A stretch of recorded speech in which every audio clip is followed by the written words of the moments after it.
Tense की एक और क्लास में आज हम बात करेंगे प्रेजेंट कॉन्टिन्यूअस टेंस।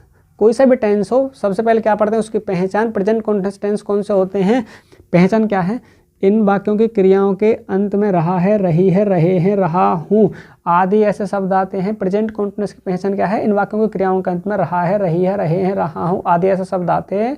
पहचान के बाद में जो आता है वो आता है पॉजिटिव सेंटेंसेस, पॉजिटिव या एफर्मेटिव सेंटेंसेस। पॉजिटिव या एफर्मेटिव का हिंदी अर्थ होता है स्वीकारात्मक, सकारात्मक, साधारण वाक्य।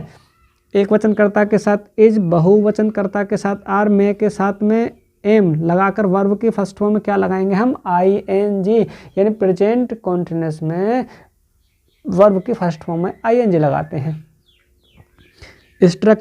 स्ट्रक्चर क्या है, पहले सब्जेक्ट लगेगा, फिर उसके बाद में इज या एम या आर, यानी कर्ता एक वचन है तो इज, बहुवचन है तो आर, अगर कर्ता में है तो क्या लगाएंगे हम उसके साथ में एम, और वर्ब की first form plus ING plus O W यानी अदर वर्ड। बात समझ में आ रही है। पॉजिटिव के बाद में जो आता है वो आता है नेगेटिव। नेगेटिव वाक्य कौन से होते हैं, जिनसे नकारात्मक भाव उत्पन्न होता है या जो नहीं दे रखी हो तो हम क्या लगाएंगे उसके लिए, नहीं के लिए क्या लगाएंगे हम, not. Negative sentences subject is am are, verb की first form ING, other word same है, सिर्फ इसमें क्या बढ़ गया है, यानी इज एम आर के बाद में क्या लग गई है, नॉट लग गई जब नहीं दे रखी हो। उदाहरण है पॉजिटिव सेंटेंस का क्या है, वह कहानी सुना रही है, वह की क्या है, सुना रही है, स्त्री की बात होगी, यानी वह के लिए क्या लगाएंगे हम, सी, एक वचन है इज, सुनाने की, टेल आईएनजी, टेलिंग, कहानी, ए स्टोरी। अब ए क्यों आई है, ए क्यों आई है, क्योंकि सिंगुलर काउंटेबल नाउन बिना आर्टिकल के नहीं आता है। यदि यही वाक्य कैसा होता, वह कहानी नहीं सुना रही है, तो सी इज यानी इज के बाद में क्या लग जाता, हमारा नोट लग जाता है। नेगेटिव के बाद में जो आता है वो आता है first interrogative sentences. First interrogative sentences कौन से होते हैं, जिन हिंदी के वाक्य के शुरू में क्या आता है, क्या, वाक्य के शुरू में क्या दे रखा होगा, क्या दे रखा होगा, जब क्या आएगा तो क्या की जगह पर हम एज एम आर कर्ता के अनुसार लगाते हैं। स्ट्रक्चर में क्या है, एज एम आर, फिर subject, verb first form ING, other word. बात समझ में आ रही है। उदाहरण क्या है, क्या लड़के आज स्कूल जा रहे हैं, क्या लड़के, लड़के बहुवचन है तो क्या लगेगी, क्या की जगह पे आर, लड़के की क्या है, द बॉयज, बहुवचन हो गया। अच्छा जाने की क्या है, गो, गोमा आईएनजी, गोइंग।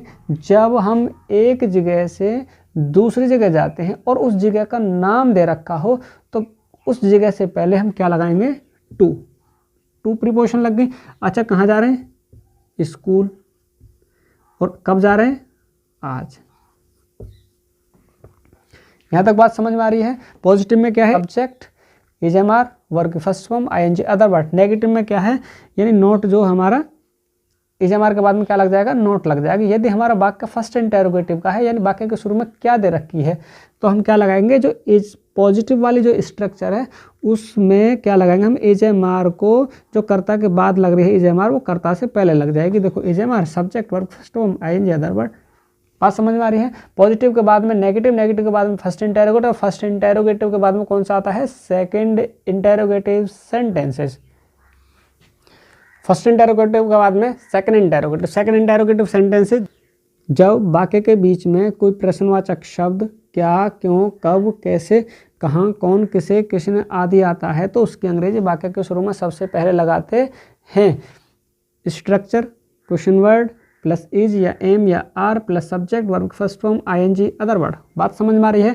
यदि वाक्य में कौन या किसने आता है तो हु, इज, वर्ब की first form ING, other word. कौन या किसने की हर टेंस में कौन या किसने की स्ट्रक्चर एक अलग होती है, और कौन या किसने जब दे रखा हो तो हु के साथ में हमेशा सिंगुलर वर्ब आती है। बात समझ में आ रही है। अच्छा अमित अब कहाँ रह रहा है, तो कहाँ की क्या है, देखो प्रश्नवाचक शब्द हो गया, कहाँ, कहाँ की क्या है, वेयर, एक वचन अमित तो इज लग गई। अमित की क्या है, अमित, रहने की क्या है, लिव, और लिव में आईएनजी लगाएंगे तो लिविंग, और अब की नाउ। बात समझ में आ रही है। उसे कौन पढ़ा रहा है, तो कौन या किसने के लिए, यहाँ कौन या किसने के लिए हु, फिर इज, पढ़ाने की क्या है, टीच में आईएनजी, टीचिंग, और उसे की हिम।